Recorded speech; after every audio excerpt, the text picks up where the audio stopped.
AI को हम competitor समझते, लेकिन एआई यूज करना कंपनीज ही बोल रही है, और अगर आप एआई यूज नहीं करोगे तो शायद आप ऐसे लाखों लोगों से पीछे पड़ जाए, मतलब बिल्कुल, पीछे रह जाओगे। बिल्कुल। तो एआई को अडेप्ट करो, एआई को बिल्कुल। सीखो। Yes, yes. एआई, मेरे बेटे ने एक बहुत अच्छी बात बोली थी। वो कहता है कि dad there will be no AI without AI. मतलब इसका मतलब बताओ? बोलता there will be no active income without artificial intelligence. मतलब अब आपकी एक्टिव इनकम ही नहीं बचेगी बिना आर्टिफिशियल इंटेलिजेंस के। आपको हर काम में एआई को सीखना पड़ेगा, और अगर आप नहीं सीख रहे तो आप बस वो शुतुरमुर्ग होता है ना, जो अपनी ऑस्ट्रिच, हाँ। जो अपना गला नीचे घुसा देता है उसमें रेत में, कि आंधी आई आंधी आई। तो आंधी आ चुकी है भाई, आंधी आने नहीं वाली, आंधी आके निकल रही है। करेक्ट, उड़ जाओगे किसी भी दिन। करेक्ट। सो गेट कमिट। अभी कमेंट सेक्शन में अभी कमिट कर दो कि आई विल लर्न एआई। देखे एटलीस्ट 1000 कमेंट्स तो आने चाहिए ना। 100%, 100%। और मैं एक और चीज़ चाहता हूँ सर, कि हम एक एक चीज़ को थोड़ा सा स्किल वाइज एक्टिव ठीक है। एक्शन प्लान के साथ करें। जैसे अभी हमने पहले बता दिया कि चलो कोई प्रेजेंटेशन बनाता है फ्रीलांसिंग करके, तो थोड़ा सा इसमें हम क्लियर पिक्चर दे देते कि अगर कोई चाहता है कि चलो हमारा वीडियो देख के उसको अंदर से मोटिवेशन आया कि यार ये मैं भी कर सकता हूँ, मैं भी गामा में प्रेजेंटेशन बना सकता हूँ, तो क्या क्या चीज़ें उसको सीखनी पड़ेगी और कितना टाइम फ्रेम लगेगा? देखिए, अगर आप एक गामा का ही एग्जाम्पल ले लेते हैं, हाँ। एक लाइव एग्जाम्पल ले लेते हैं। देखिए, अब प्रेजेंट आपका क्या है, आपको वो स्किल सीखनी है। स्किल सीखना मेरे हिसाब से 3 दिन से ऊपर का काम नहीं है। चौथे दिन तक तो आप एक्सपर्ट बन जाते हो। करना क्या है? रिपीटेशन। ठीक है, repetition is the mother of mastery. True. आप जितना रिपीट करोगे एक काम को, उतने मास्टर बन जाते हो उस काम में। तो आप 3 दिन अपने आप को कमरे में बंद कर लो, सब कुछ साइड में रखो, साधु बन जाओ, और एक वो टूल को चार्ट डालो, सीख लो। 25-30 यूट्यूब पे वीडियो देखो। 1 रुपया कोई कोर्स खरीदने की जरूरत नहीं है। अगर किसी का स्ट्रक्चर्ड कोर्स खरीदना चाहते हो, वो आपकी चॉइस है। मैं तो आपको फ्री तरीका बता रहा हूं, एब्सोल्युटली फ्री तरीका। तो आप जाइए और ये सीखिए। ठीक है, आपने सीख लिया, स्किल आ गई। अब आपको करना क्या है? अब आपको इसका भूपू बजाना है, मार्केटिंग करनी है। अब भूपू कैसे बजाओगे? लिंक्डइन पे जाइए, इंस्टाग्राम पे जाइए, यूट्यूब पे जाइए, अपने पेजेस बनाइए। करना पड़ेगा। यस। ये नहीं सर मैं नहीं कर सकता, मुझे बोलना नहीं आता, मेरे से नहीं होगा, ये सब नहीं चलेगा। करना पड़ेगा, मतलब करना पड़ेगा, ऑप्शन नहीं है। एब्सोल्युटली। ठीक है ना? तो जैसे मेरे फ्रेंड गए थे आर्मी में, वेजिटेरियन थे, तो आर्मी में गए तो वहां आर्मी तो बड़ी कठिन परिस्थितियों में रखते हैं। अब वो कुछ दिन जंगल वंगल ले गए, और वहां फिर बेचारे को खाना पड़ गया नॉनवेज। तो बहुत दिन तक तो उसने पहले रेजिस्ट किया कि यार मैं तो 22 साल हो गए, 21 साल हो गए, आज तक खाया नहीं नॉनवेज। मजबूरी आ गई तो खाना पड़ गया। नहीं, जिंदगी की बात आ गई, तो यही जिंदगी की बात आ गई है आपकी। तो आपको ये करना पड़ेगा, सीखना पड़ेगा, ऑप्शन नहीं। तो आप अब अपना मार्केटिंग करना चालू कीजिए। ठीक है, मार्केटिंग करा, ये सारे सोशल प्लेटफॉर्म्स पे गए, अपने बारे में बताया। कोल्ड ईमेल करना सीखिए। टारगेट रखिए, दिन में 100 लोगों को कोल्ड ईमेल करना है। आपका टारगेट कस्टमर कौन हो सकता है? आपका टारगेट कस्टमर स्टार्टअप का फाउंडर हो सकता है। आपका टारगेट कस्टमर कॉलेज स्टूडेंट्स भी हो सकते हैं जिनको छोटी प्रेजेंटेशन बनानी है। आपका टारगेट कस्टमर एक कॉर्पोरेट भी हो सकता है। उनको ईमेल्स लिखना चालू करिए, अपनी प्रेजेंटेशंस भेजिए, अच्छा ईमेल लिखिए, काम मत मांगिए, प्रॉब्लम सॉल्व करिए। मेरे जितने लोग मैंने हायर किए हैं, सबने मुझे बहुत प्यारा ईमेल लिखा था। मेरा जो सोशल मीडिया मैनेजर था, उसने पहला ईमेल मुझे लिखा कि सर मैं आपको फॉलो करता हूँ, आपकी बात सुनता हूँ, मैं आपको, तब मैं 2.5 लाख फॉलोअर पे था, मैं आपको 2.5 लाख से 1 मिलियन लेके जाने का मेरे पास एक प्लान रेडी है, क्या मैं आपको मिल सकता हूँ? मैंने बोला अभी मिल। क्यों नहीं? क्यों नहीं? अगर मेरे को एक आदमी बोला मेरे पास प्लान है आपको 1 मिलियन लेके जाने का, उसने ये नहीं बोला प्लीज मेरे को काम दे दो, मेरे को अपना राइट हैंड बना लो, मेरे को प्लीज अपने साथ रखो, ये सब नहीं बोला उसने। मेरी क्लियर बोला मैं ये वैल्यू क्रिएट करूंगा, और मेरे पास उसके लिए प्लान है। वो आया, उसने अपना प्लान बताया। हमें प्लान 100% राइट नहीं चाहिए होता गाइज, ये प्लीज अपने माइंड से हटा दीजिए। जो लोग टॉप पे बैठे हैं, जो लोग सीईओज हैं, वो आपकी 100% क्लैरिटी नहीं देख रहे हैं। वो ये देख रहे हैं क्या ये आदमी अपनी फीट पे सोच सकता है, कॉन्फिडेंट है क्या वो उसको एटलीस्ट 60-70% ब्लूप्रिंट समझ आता है मैटर का।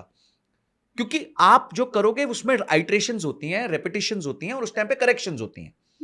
तो ये मतलब नहीं है कि आपको पहले दिन ही क्लैरिटी होनी चाहिए। एक बार मार्क जकरबर्ग ने एक स्पीच में बोला था, कॉलेज में, स्टैनफोर्ड में शायद बोला था या हार्वर्ड में बोला था, कि ideas do not come fully formed.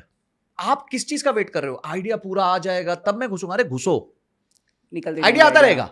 हाँ, कॉन्फिडेंस रखो कि मैं सीख लूंगा, जल्दी सीख लूंगा, कहीं फंसूंगा सीख लूंगा। करेक्ट। तो कमिंग बैक, अब आपने भोपू बजाना चालू किया, कोल्ड आउटरीच चालू करी। याद रखना, पहले 1000 ईमेल में एक भी ईमेल का जवाब नहीं आएगा। ना सुनना सीख लो, और ना सुन के नाराज होने की जगह अपने आप को इंप्रूव करना सीख लो। कि किसी ने अगर आपको ना बोल दिया कि नहीं जी मेरे को आपसे काम नहीं कराना, तो उसको एक छोटा सा ईमेल लिख दो कि sir what can I improve, कि मैं आगे क्या ठीक कर सकता हूं। आज नहीं करेगा ना, कल करेगा, कल नहीं करेगा परसों करेगा, कभी तो करेगा आपके साथ काम। ठीक है, you will build, they will come. आप बिल्ड करो, वो आपके पीछे पीछे आएंगे सारे। बट आपको सीखना है। तो आपने रीच आउट किया, उसके बाद आपने काम करना चालू किया। जैसे ही आपने किसी का काम किया, शुरू में बहुत कम कॉस्ट में काम करो। आज पैसा मत बनाओ, कल बहुत पैसा बनाओ। आज पैसा मत बनाओ, कल बहुत पैसा बनाओ। तो आज शुरू में कम पैसे में काम करो। हो सकता है फ्री में काम करो, कहीं 1-2 जगह करना। आपका कौन सा, वो मारवाड़ी में कहते हैं ना, हींग लगे ना फिटकरी रंग लागो चोखो।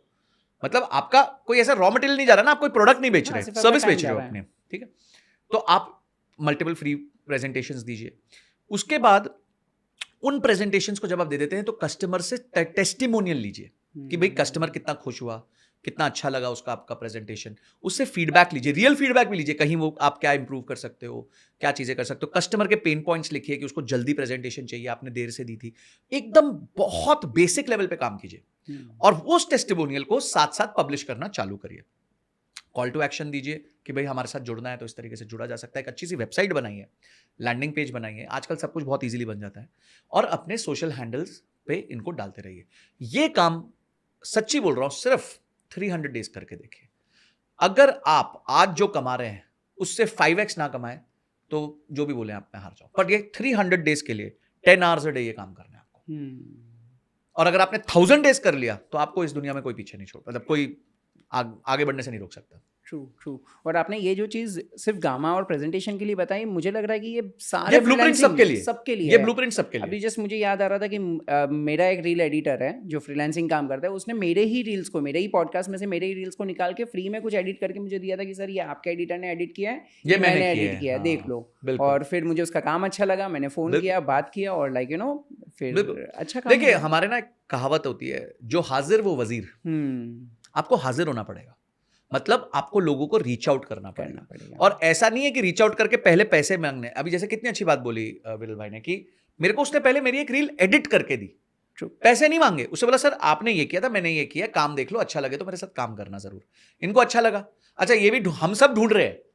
We are always on, search on चलता रहता है हमारा कि हमारे को एक अच्छा एडिटर मिल जाए, अच्छा स्क्रिप्टर मिल जाए। तो ऐसे मत समझे संजय सर की टीम चल रही है तो बहुत ही अच्छी चल रही होगी पीछे, अच्छी टीम है, पर उसको हम और लोगों को जोड़ना चाहते हैं और इंप्रूव करना चाहते हैं। तो अगर आप किसी भी क्रिएटर या किसी भी बिजनेसमैन को लिखेंगे, वो मानते हैं, सुनते हैं, सब ROI ड्रिवन होते हैं, सबको ROI चाहिए।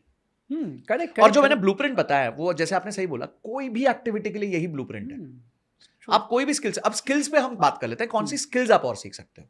एब्सोल्युटली। तो एक तो चलो ये गामा हो गया, और क्या क्या चीज़ें होती है पहले तो उसके बारे में थोड़ा बात कर सकते हैं। एक तो जैसे कि अभी हमारी बातों में निकल रहा है कि चलो कोई लोग रील्स वगैरह बना के दे देते हैं, वो भी कंटेंट क्रिएटर्स के लिए, बिजनेस ओनर्स के लिए ज़रूरी है। हम बीच में थंबनेल की बात कर रहे थे कि आज की तारीख में वो भी बहुत बड़ा मार्केट बन गया है। उसके लिए क्या क्या स्किल सेट चाहिए रहेगी? बहुत बेसिक आपको ग्राफिक डिजाइनिंग का स्किल सेट चाहिए उसके लिए। और ग्राफिक एक्चुअली देखिए, ग्राफिक डिजाइनिंग और ये सब टूल्स हैं। आपको ना पहले कस्टमर मेरे को लगता है जो आगे आने वाली जनरेशन बहुत आगे जाएगी ना, वो साइकोलॉजी अच्छी समझेगी ना, वो जाएगी।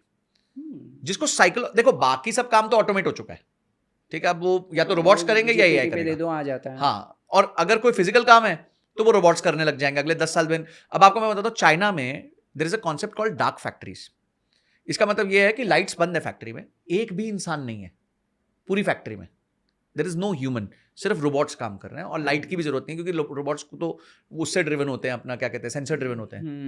तो उनको पता है किसी के साथ जाके टकराएंगे थोड़ी, वो कि मशीन से टकरा गए, एक दूसरे में टकरा गए, वो तो सारा कंप्यूटराइज्ड होता है। तो all these factories have become dark factories. 2 आदमी हैं जो मेन बोर्ड पे मैनेज कर रहे हैं कि भाई ठीक है, सब ठीक चल रहा है क्या। जो हजारों लोग नीचे काम कर रहे थे गायब हो गए। और ये सबके साथ होने वाला है। आज वहां हुआ है, यहां भी हो जाएगा इंडिया में। अब वो 2 साल में होगा, 5 साल में होगा, तैयारी आज कर लो, तैयारी आज कर लो। तो आपने तो साइकोलॉजी समझो, जैसे जो भी एडिटिंग होती है, स्क्रिप्टिंग होती है, उसके अलावा क्या कहते हैं आपकी थंबनेल होता है, कोई भी हमारे क्रिएटर सर्विसेज जो होती हैं उसमें मेजर साइकोलॉजी का काम होता है। तो साइकोलॉजी सीखो। आप देखो कि कोई भी वीडियो सक्सेसफुल हुई तो उसका थंबनेल कैसा था, स्टडी करो, रिवर्स इंजीनियरिंग करो।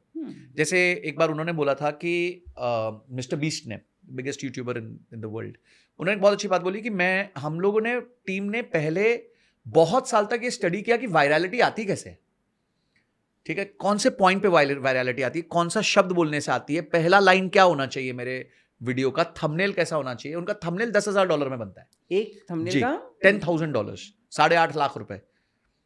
तो मतलब आप सोचिए कि अगर आप अपने आप को जितना ऊपर करेंगे, आपको 500 रुपए भी मिलेंगे और 8.5 लाख भी मिलेंगे।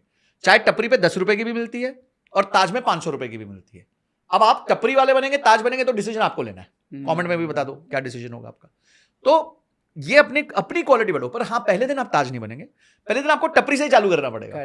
बट जैसे जैसे आप इंप्रूव करेंगे, आप धीरे धीरे धीरे धीरे उस जर्नी में पहुंच जाएंगे। लोग गलती क्या करते हैं, लोग पहले दिन बहुत बड़ा बेंचमार्क मान लेते हैं और फिर उनको दिखता है यहाँ तो हम पहुंच नहीं सकते, इसलिए इनएक्शन हो जाता है, मतलब काम ही नहीं करेंगे। भाई विरल भाई, आपने जब कंटेंट स्टार्ट किया तो पहले दिन आपके भी मन में होगा 1 मिलियन करना है, पर होगा आप यार काम चालू करते हैं, पहले 5,000 पे पहुंचेंगे, 10,000 पे पहुंचेंगे, फिर अचानक से कंपाउंडिंग लगती है, शुरू बीच में आपको अच्छा सा जंप मिलता है, फिर बहुत ऐसा टाइम आता है जब हम लो भी हो जाते हैं। तो लाइफ का पार्ट है ये, आपको ये सीखना पड़ेगा। और पहले क्या था ना, लोगों को लगता था जॉब में ये सब नहीं होगा, अब जॉब में भी होगा। आपको ओवरनाइट बोल दिया जाएगा, thank you so much, it was pleasure working with you, overnight. आपको पता भी नहीं चलेगा, आपकी जमीन में नीचे से जमीन खिसक जाएगी। तो the risks have become equal in a job and in freelancing और बिजनेस। तो प्लीज स्टार्ट क्रिएटिंग समथिंग, एक क्रिएट कीजिए अपने लिए कुछ साथ में। आज आप जॉब कर रहे हैं, कोई प्रॉब्लम नहीं, स्टार्ट, कोई स्किल सीखो, उस स्किल में लेवरेज लगाओ। जैसे मैंने बताया कि अपने हैंडल्स बनाओ, चैनल्स बनाओ, सीखो ना ये सब करना, क्या बड़ी बात है यार, हम लोग भी तो कर ही रहे हैं ना।